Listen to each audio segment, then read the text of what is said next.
Hello po guys, ngayon po guys ay papasok po tayo sa school. Ngayon po guys ay mag-uumaga na po guys. Ngayon po ay pupunta tayo sa school. Dahil po guys ay sumasayaw-sayaw ang aking kapatid ay nag-vlog na po kami. Nakita nyo naman po guys, maliwanag na po na konti. At madilim-dilim lang po, konti lang din guys. Lumakad na po kami guys para po guys ay makapunta na po kami agad sa school.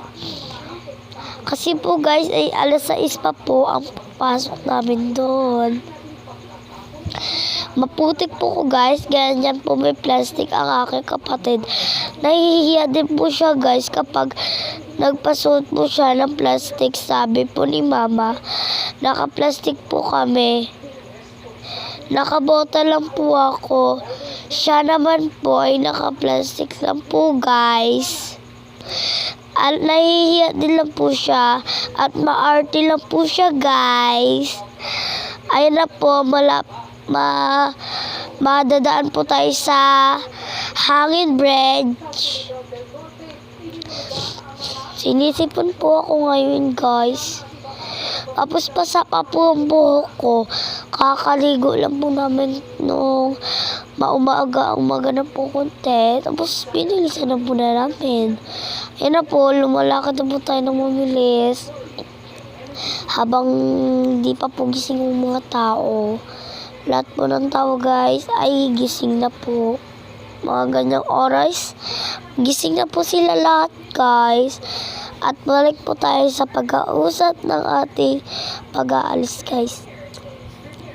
Yan na po guys, matubig-tubig po dyan guys. Papunta na po tayo doon sa bagong sinementuhan guys.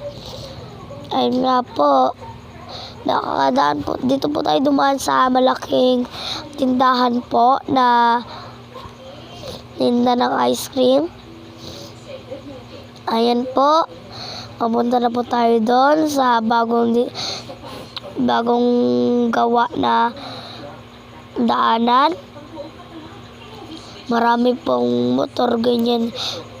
Sa gilid po tayo dumaan baka kasi guys may dumating-dating na sasakyan. Ayun na po ang may tubig. Baha po siya guys. Ayun na po yung gawa na semento. Tayo doon sa isang ating dinadaanan guys. Alam nyo na po yun guys. Sorry po guys, kasi po guys ay wag nyo na lang po pala pansinin guys ang TV kasi po talaga ay maingay po guys. At pasyensyahan nyo na lang po guys yung TV ha. Mag-usap muna lang po tayo at wag na lang po kayo magalit. Ayan na po guys ay nakapaglakad na po tayo. At mamaya-maya po guys ay makanta-kanta po ako. Pero hindi nyo lang po naririnig. Dahil po guys ay madilim-dilim po sa dulo po guys. Ay may liwanag ng konti. Pasyensyahan nyo na din po guys kasi hindi nyo makita eh. Ayun na po yung dinaanan po natin dati. Yung dati ba po guys, nung grade 3 pa po ako guys. Nung grade 3 po ako, dito po tayo dumaan. At nakita nyo naman po sa gilid namin, mapuputik po guys. Mabaha po talaga yan dyan. At nadaan po kami dyan sa mga bato-bato guys. At nakita nyo naman po guys, ang tagal po ng aking kapatid. Ayan naman po. Nakita nyo yung malaking putik na yan. Ayan po yung lagi-lagi sa pag-ulan po guys. Kailangan yan dyan guys. Yung kanal. Pero guys wala silang magawa eh. Tinanggal na po pala ang kapatid ko ang plastic. Ayun na po, nandito na po tayo guys. At papunta na po tayo ng Hangin Bridge. O bread pie. Joke lang. Ayan na po guys. Ay gas tuloy. Ayan na po pala guys. Papunta na po tayo ng Hangin Bridge. Ang tagal ko po dyan guys eh. Hindi na po maputikin dyan guys. Ayan naman po. Maputik po sa gilid eh. Ayan na po. Ang dadaanan po natin. Ingat-ingat lang po. Baka tayo ay mahulog. Sa mga dumadaan po dyan mga guys. Dumadaan po dito at nag-aaral po sa Cabarrus.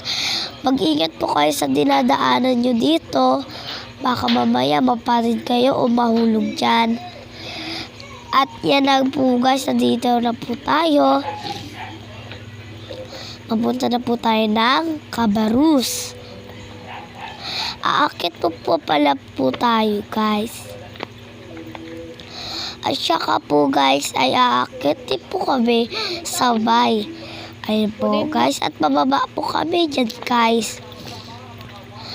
At mamaya guys, didiretso na po kami. Didiretso lang po tayo guys. Ayan na po. Nandito na po tayo sa Cabarrus.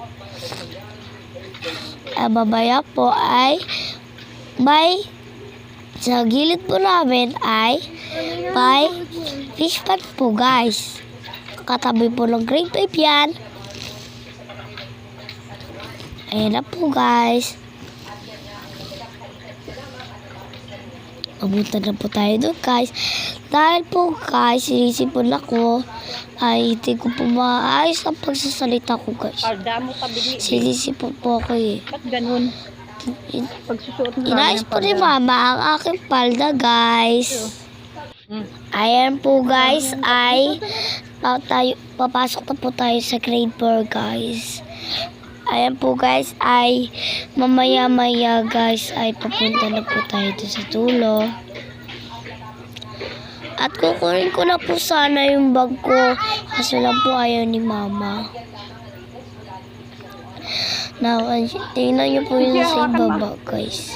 Binigay na po ni mama yung bag ng kapatid ko at bibigay niya na po ang aking bag dahil po sabi ko kay mama ay ako na lang po ang papasok dahil po ay kaya ko na ako na lang po kasi sabi po daw ni teacher bawala daw po ang pumasok ang mga magulang sa room namin kasi po nakikita ng CCTV. Ayan na po guys, papasok na po ako sa school at sila mama po ay aalis na. And God bless po guys.